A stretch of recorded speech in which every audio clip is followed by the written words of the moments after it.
Good morning students. आज हम आप लोगों के लिए लेकर आए हैं यूपी बोर्ड कक्षा 12 हिंदी विषय के संस्कृत खंड के अंतर्गत संकलित भोजस्योदार्यम नामक पाठ का हिंदी अनुवाद। आइए देखें क्या लिखा है इस पाठ में। भोजस्योदार्यम अर्थात भोज की उदारता। ततः कदाचिद् द्वारपाल आगत्य महाराजं भोजं प्राह। देव कोऽपि विद्वान् द्वारि वर्तते इति। राजा प्रवेशय इति प्राह। ततः प्रविष्टः सः कविः भोजमालोक्य अद्य मे दारिद्र्यनाशो भविष्यतीति मत्वा तुष्टो हर्षाश्रूणि मुमोच। राजा तमालोक्य प्राह कवे किं रोदिसि इति। ततः कविराह राजन् आकर्णय मद्गृहस्थितिम्। अये लाजानुच्चैः पथि वचनमाकर्ण्य गृहिणी शिशोः कर्णो यत्नात् सुपिहितवती दीनवदना मयि क्षीणोपाये यद् कृतं दृशावस्रुबहुले तदन्तः शल्यं मे त्वमसि पुनरुद्धरतु मुचितः। आइए पहले शब्दार्थ देख लेते हैं। ततः का मतलब है तब यानी तत्पश्चात। कदाचित का मतलब है कभी शायद। आगत्य यानी आकर। प्राह का अर्थ है कहा बताया। देव का मतलब यहाँ राजकुमार भोज को संबोधित किया जा रहा है। कौपीनावशेषो इसको हम लोग अलग अलग करें तो ये बनेगा कौपीनः अवशेषः। कौपीन का अर्थ होता है लंगोटी, अवशेष का मतलब होता है बची हुई, अर्थात जिसके पास केवल एक लंगोटी ही शेष हो। कहने का मतलब अत्यंत दरिद्र। वर्तते का मतलब है। इति का अर्थ है इस प्रकार। प्रवेशय का मतलब है प्रवेश कराओ। इति यानी इस प्रकार या ऐसा। प्राह यानी कहा। प्रविष्टा यानी प्रवेश करते हुए। भोजमालोक्य अलग अलग करेंगे। भोजम धन आलोक्य यानी भोज को देखकर। अद्य यानी आज। में यानी मेरा। दारिद्र्य नाशो दरिद्रता का नाश। भविष्यतीति को हम लोग अलग अलग करेंगे तो भविष्यति इति हो जाएगा। तो भविष्यति का मतलब होगा। इति यानी इस प्रकार ऐसा। मत्वा यानी मानकर। तुष्टो यानी प्रसन्न संतुष्ट। हर्षाश्रूणि इसको हम लोग अलग अलग करेंगे तो बनेगा हर्ष अश्रूणि यानी हर्ष के आंसू, प्रसन्नता के आंसू। मुमोच यानी छोड़े या गिराए या निकाले। तमालोक्य अलग अलग करेंगे। तम धन आलोक्य तो उसको देखकर। कवे यानी ये संबोधन है, कवि के लिए संबोधित किया जा रहा है। किम यानी क्यों। रोदिसी यानी रोते हो। कविराह यानी कवि ने कहा। आकर्णय यानी सुनो। मद गृह स्थितिम मेरे घर की स्थिति। अये का मतलब है अरे। लाजानुच्चैहि लाजानुच्चैहि को हम लोग अलग अलग करेंगे तो बनेगा लाजान उच्चैहि। लाजा बोलते हैं धान की खील को। खील का मतलब होता है लावा, तो धान की खील यानी धान का लावा। उच्चैहि यानी ऊंचे स्वर में। पथ यानी रास्ते में। वचन आकर्ण्य तो ये अलग अलग करेंगे तो वचनम आकर्ण्य वचन को सुनकर। गृहिणी का मतलब है पत्नी। यत्नात यानी यत्न पूर्वक। शिशौ यानी बच्चों के। कर्णों यानी कान को। यत्नात यानी यत्न पूर्वक। सुपिहितवती यानी भली प्रकार से बंद कर दिए। दीन वदना का अर्थ है अर्थात जिसके मुख से ही दीनता प्रकट हो रही हो उसको हम लोग दीन वदना बोलेंगे। क्षीणोपाय का मतलब है क्षीण धन उपाय अर्थात कम साधन वाले पर, क्षीण साधन वाले पर। यद कृतम अलग अलग करेंगे। यद अकृतम बनेगा। यद का मतलब जो, अकृत का मतलब की यानी जो की। दृशावश्रु बहुले अलग अलग करेंगे तो दृशो अश्रु बहुले। दृशो का मतलब दृष्टि। अश्रु बहुले यानी आंसुओं से भरी हुई। तदंतः शल्यम अलग अलग करेंगे तो ये बनेगा ततः अंतः शल्यम। तो ततः का मतलब उस, अंतः शल्यम यानी अंतःकरण में चुभे हुए कांटे की भांति, शल्य का मतलब कांटा, त्वमसि का मतलब है तुम ही, पुनरुद्धरतु मुचितः, इसको अलग अलग करेंगे तो बनेगा पुनः उद्धरतुम उचितः, यानी फिर से निकालने में समर्थ। तो आइए इतने का हम लोग अर्थ देखते हैं। ततः कदाचित द्वारपाल आगत्य, तब किसी द्वारपाल ने आकर महाराजम भोजम प्राह, महाराज भोज से कहा, देव कौपीनावशेषो विद्वान द्वारि वर्तते इति। देव यानी राजन केवल लंगोटी पहने एक विद्वान द्वारि वर्तते द्वार पर खड़े हैं, इति यानी ऐसा, इस प्रकार आकर उस द्वारपाल ने राजा से कहा। अभी हमने कौपीन वशेषों का अर्थ बताया था अत्यंत दरिद्र, आप समझिए इसका अर्थ। राजा प्रवेशय इति प्राह, राजा ने कहा प्रवेश कराइए, ऐसा। तथा प्रविष्टः सह कवि, तब प्रवेश करते हुए उस कवि ने भोजम आलोक्य, भोज को देखकर, अद्य में दारिद्र्य नाशो भविष्यति, आज मेरी दरिद्रता का नाश हो जाएगा, यानी भोज जो बड़े उदार हैं उनको देखकर इनको ऐसा विश्वास हो गया कि आज मेरी दरिद्रता का नाश हो जाएगा। इति मत्वा, ऐसा मानकर, तुष्टो हर्षा श्रोणी मुमोच, प्रसन्न होकर खुशी के आंसू बहाए, अर्थात उसे लगा कि आज मेरी दरिद्रता दूर हो जाएगी, इसलिए उसने प्रसन्न होकर खुशी के आंसू बहाए। राजा तमालोक के प्राह, राजा ने उसको देखकर कहा, कवि किम रोदिसी, हे कवि तुम रोते क्यों हो, इति यानी ऐसा कहा। ततः कविराह, तब कवि ने कहा, राजन आकर्णय मद गृह स्थितिम, हे राजन मेरे घर की स्थिति सुनो। अब अपने घर की स्थिति क्या बता रहा है।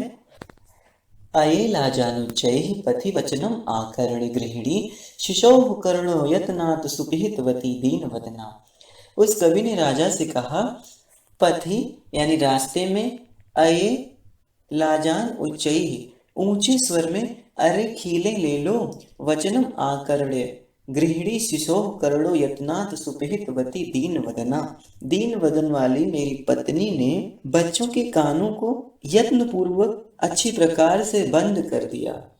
कहने का मतलब इसलिए उनके कानों को बंद कर दिया, कहने का मतलब है बच्चों के कानों को इसलिए बंद कर दिया कि बच्चे उस ऊंचे स्वर में जो खीले बेच रहा था तो खील दिलवाने की जिद ना करें, क्योंकि ये लोग बड़े निर्धन हैं और निर्धनता के कारण बच्चों को खीले दिलाने में समर्थ नहीं होंगे, इसीलिए इनकी पत्नी ने बच्चों के कान को यत्न पूर्वक अच्छी प्रकार से, भली प्रकार से बंद कर दिया।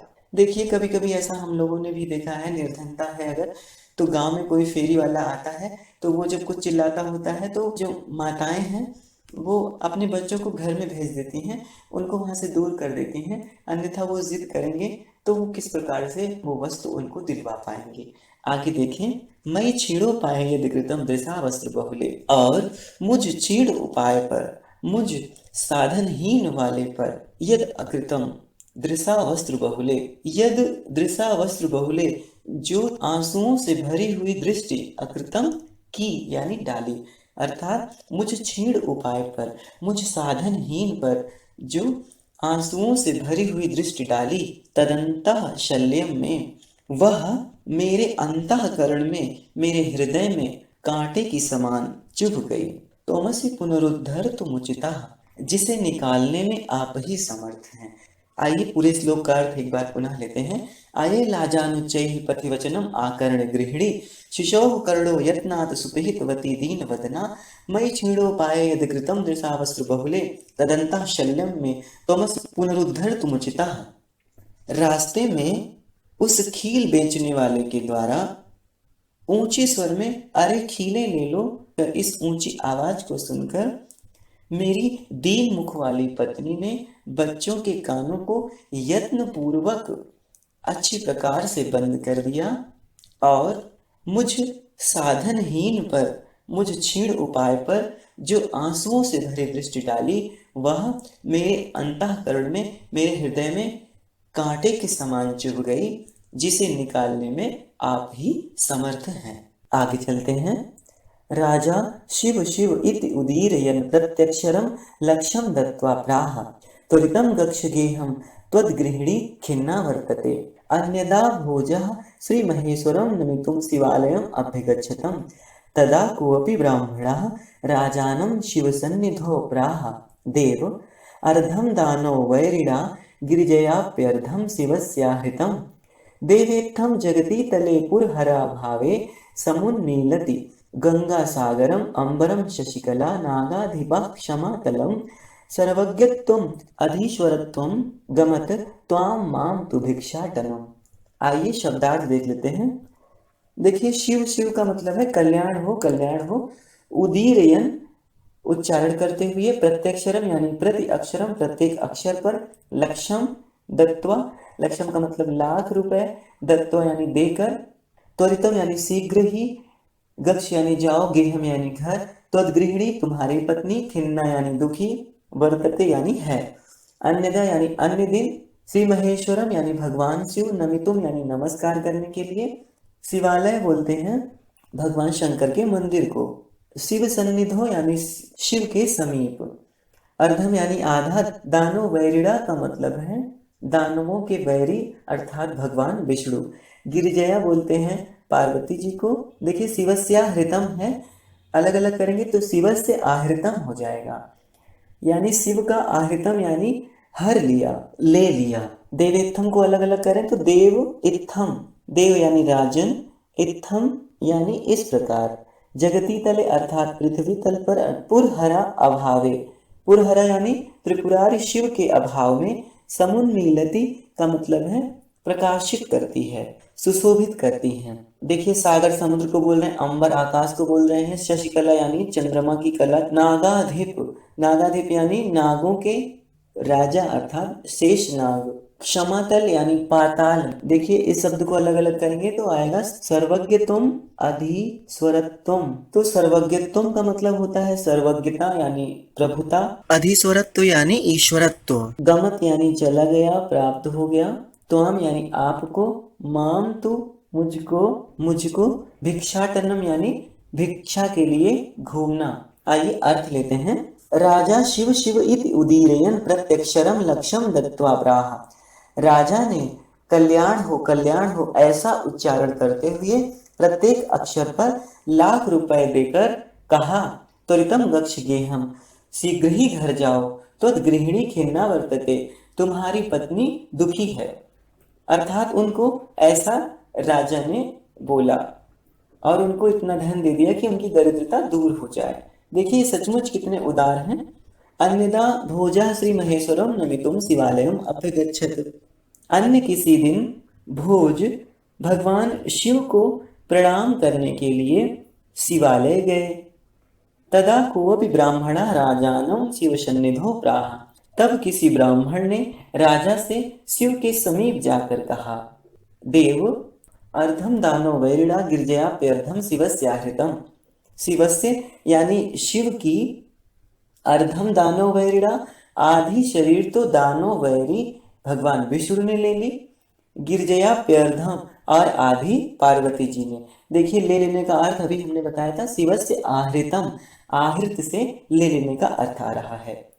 देवेत्थम यानी देव इत्थम, हे राजन, इस प्रकार से, जगती तले पुरहरा अभावे, पृथ्वी तल पर भगवान शिव के देह रहित हो जाने पर, अर्थात जब उनका कुछ नहीं बचा, आधा उन्होंने ले लिया आधा उन्होंने ले लिया, तो क्या हुआ, गंगा सागरम समुन्मीलति, गंगा सागर को सुशोभित करने लगी, अंबरम शशिकला, चंद्रकला आकाश को, नागाधिपः क्षमातलम, शेषनाग पाताल को, सर्वज्ञत्वम अधीश्वरत्वम यानी प्रभुता और ईश्वरत्व, गमत त्वाम आपको प्राप्त हुए, माम तु भिक्षाटनम और मुझको भिक्षाटन करना। यानी उस ब्राह्मण ने कहा कि हे राजन, शिव की आधी देह तो दानो वैरी भगवान विष्णु ने ले ली और आधी पार्वती जी ने। इस प्रकार से हे राजन, पृथ्वी तल पर पुरहरा अभावे भगवान शिव के शरीर रहित हो जाने पर गंगा सागर को सुशोभित करने लगी, चंद्रकला आकाश को, शेषनाग पाताल को, प्रभुता और ईश्वरत्व आपको प्राप्त हुए और भिक्षाटन मुझे प्राप्त हुआ। कहने का मतलब कि भगवान शंकर के समस्त जो गुण थे, जैसे उन्होंने गंगा जी को धारण किया था, उन्होंने चंद्रकला को धारण किया था, उन्होंने शेषनाग को धारण किया था, तो ये सब अपने अपने स्थान को सुशोभित करने लगे। तो उसी तरह से प्रभुता थी, जो सर्वज्ञता थी, जो ईश्वरत्व की बात थी, वो आपको प्राप्त हो गई, और जो उनका भिक्षाटन का गुण था वो मुझे प्राप्त हो गया। कहने का मतलब ये बता रहे हैं कि हे राजन, मेरे पास भिक्षाटन अर्थात भिक्षा मांगने के सिवा कोई अन्य कार्य नहीं है। आइए आगे देखें। राजा तुष्टः तस्मै प्रत्यक्षरं लक्ष्यं ददौ, अन्यथा राजा समुपस्थितां सीतां प्राह देवी प्रभातं वर्णय इति।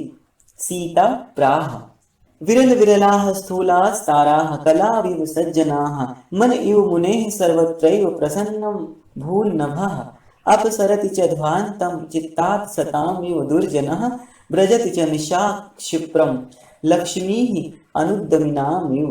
आइए शब्दार्थ देख लेते हैं। तुष्टः यानी संतुष्ट होकर, तस्मै यानी उसको, प्रत्यक्षरम यानी प्रत्येक अक्षर पर, लक्ष्यम ददो यानी लाख रुपए दिए, अन्यदा यानी अन्य दिन, समुपस्थिताम यानी समीप में स्थित, सीताम प्राह सीता से कहा। देखिए ये जो सीता है, ऐसा ऐसा सुनने में आता है कि ये राजा भोज के समय की कवियत्री थी, तो ये सीता जनक नंदिनी नहीं है।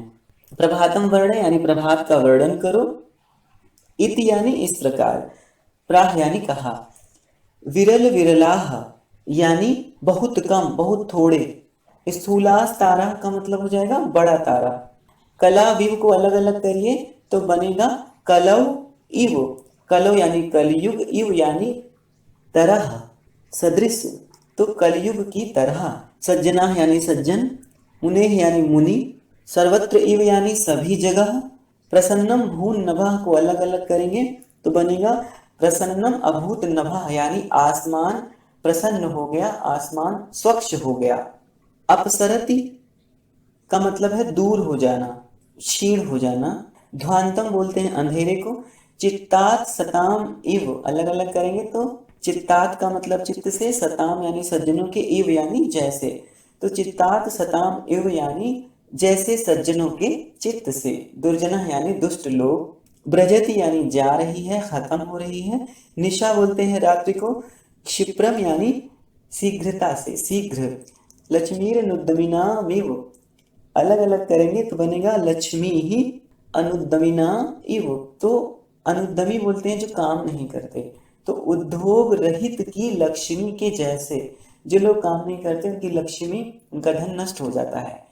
तो आइए हम लोग अर्थ देखते हैं। राजा तुष्टः तस्मै प्रत्यक्षरम लक्ष्यम ददौ, राजा ने संतुष्ट होकर, प्रसन्न होकर उसको लाख रुपए दिए।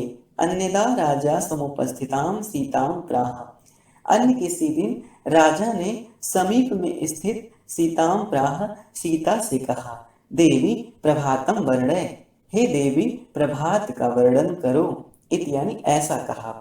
सीता प्राह सीता ने कहा, विरल विरलाः स्थूलास ताराः कला विव सज्जनाः, सीता ने कहा कि स्थूलास तारा यानी बड़े बड़े तारे, कलौ इव सज्जनाः कलयुग में सज्जनों की भांति, विरल विरलाः थोड़े ही रह गए हैं, यानी जिस प्रकार से कलयुग में सज्जन बहुत थोड़े हैं, उसी प्रकार से प्रभात का जब समय होता है तो बड़े बड़े तारे बहुत थोड़े रह जाते हैं।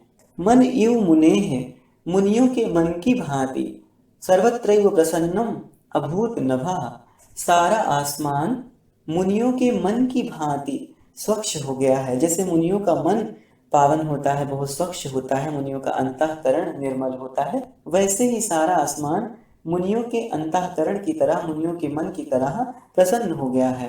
अपसरति च ध्वांतम चित्तात सताम इव दुर्जनः, चित्तात सताम इव दुर्जनः सज्जनों के चित्त से जैसे दुर्जन दूर हो जाते हैं, च ध्वांतम उसी प्रकार से अंधकार दूर हो गया है।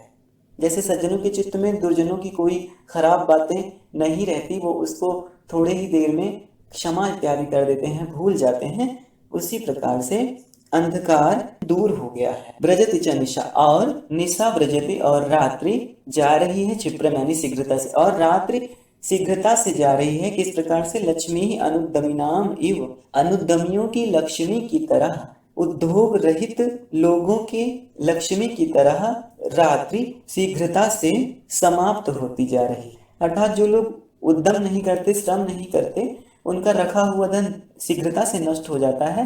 उसी प्रकार से रात्रि भी शीघ्रता से समाप्त होती जा रही है। आइए आगे देखें। राजा तस्य लक्ष्यम दत्वा कालिदासं प्राह सखे त्वमपि प्रभातं वर्णे इति। ततः कालिदासः प्राह अभूत प्राची पिंगा रसपतिरिव प्राप्य कनकम गतच्छायाश्चंद्रो बुधजन इव ग्राम्य सदसि क्षणम क्षीरास्तारा नृपतय इवानुद्दम पराः नदी पाराजन्ते द्रविड़ रहितानामिव गुणाः। राजा अति तुष्टः तस्मै प्रत्यक्षरम लक्ष्यम ददो। आइए शब्दार्थ देखते हैं। सखी का मतलब सखा, त्वमपि यानी तुम भी, प्रभात वर्ण यानी प्रभात का वर्णन करो, अभूत यानी हो गई है, प्राची बोलते हैं पूर्व दिशा को, पिंगा यानी पीला, रसपतिरिव को अलग अलग करेंगे तो रसपति इव बनेगा, और इसका मतलब है पारे के समान। रसपति बोलते हैं पारे को। प्राप्य कनकम यानी प्राप्य यानी प्राप्त करके, कनकम यानी सोने को, तो सोने को प्राप्त करके। गतच्छायस चंद्रो अर्थात चंद्रमा कांतिहीन हो गया है। बुधजन यानी विद्वान, ग्राम्य सदस्य यानी गंवारों की सभा, अज्ञानियों की सभा। क्षणम क्षीणाः, क्षणम का मतलब क्षण भर में, क्षीणा यानी क्षीण होना। नृपतय राजाओं की तरह। इवान उद्दम पराः जो उद्दम से परे हो, अर्थात जो परिश्रम ना करते हो, उद्योग रहित हो। राजंते यानी सुशोभित होते हैं। द्रविड़ रहिता नामियों को अलग अलग करेंगे तो बनेगा द्रविड़ रहितानाम इव यानी धनहीन के जैसे। गुड़ा यानी गुड़। राजा अतितुष्टः को अलग अलग करेंगे तो राजा अतितुष्टः यानी राजा ने अत्यंत प्रसन्न होकर प्रत्यक्षरम लक्ष्यम ददो यानी प्रत्येक अक्षर पर ₹1,00,000 दिए। आइए हम लोग अर्थ देखते हैं। राजा तस्य लक्ष्यम दत्वा कालिदासं प्राह, राजा ने उसको ₹1,00,000 देकर कालिदास से कहा, सखे तुमपि प्रभातं वर्णय इति, हे सखे तुम भी प्रभात का वर्णन करो, ऐसा कहा। ततः कालिदासः प्राह, तब कालिदास ने कहा, अभूत प्राची पिंगा रसपतिरिव प्राप्य कनकम। प्राची यानी पूर्व दिशा, रसपतिरिव प्राप्य कनकम, तो देखिए प्राप्य कनकम यानी सोने को प्राप्त करके रसपति की भांति यानी पारे की भांति पिंगा यानी पीली हो गई है। पूर्व की दिशा उसी प्रकार से पीली हो गई है जैसे सोने के संयोग से पारा पीला हो जाता है। अर्थात सुबह के समय सूरज की सुनहरी किरणें निकलती हैं तो ये पूर्व की दिशा पारे के समान पीली हो जाती है। तो यहाँ प्राप्य कनकम का मतलब सूर्य की सुनहरी किरणों को प्राप्त करके जो पीलापन पूर्व की दिशा में आता है वो पारे के जैसा आता है। गतच्छायस चंद्रो बुधजन इव ग्राम्य सदस्य। इव ग्राम्य सदस्य, ग्राम्य सदस्य का मतलब है ग्राम्य सदस्य यानी गंवारों की सभा, अज्ञानियों की सभा। इव यानी जैसे कह रहे हैं कि चंद्रमा उसी प्रकार से कांतिहीन हो गया है, उसी प्रकार से फीका पड़ गया है जिस प्रकार से गंवारों की सभा में बुद्धजन यानी विद्वान, चंद्रमा उसी प्रकार फीका पड़ गया है, कांतिहीन हो गया है जिस प्रकार से गंवारों की सभा में, अज्ञानियों की सभा में विद्वान। यानी अगर अज्ञानियों की सभा लगी हो, गंवारों की सभा लगी हो तो वहां विद्वान का कोई महत्व नहीं रह जाता, वो प्रकाशहीन हो जाता है, महत्वहीन हो जाता है।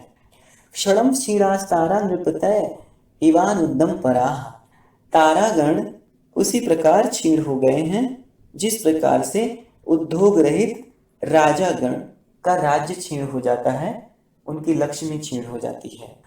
न दीपा राजन्ते द्रविड़ रहिता नामिव गुणाः, दीपक उसी प्रकार सुशोभित नहीं हो रहे हैं, उसी प्रकार से शोभा नहीं पा रहे हैं जिस प्रकार से धनहीन व्यक्तियों का गुण, अर्थात धनहीन व्यक्ति बहुत गुणवान होता है फिर भी वो बहुत शोभा नहीं पाता, उसी प्रकार से कह रहे हैं कि दीपक उसी प्रकार से सुशोभित नहीं हो रहे हैं जिस प्रकार से धनहीन व्यक्तियों के गुण।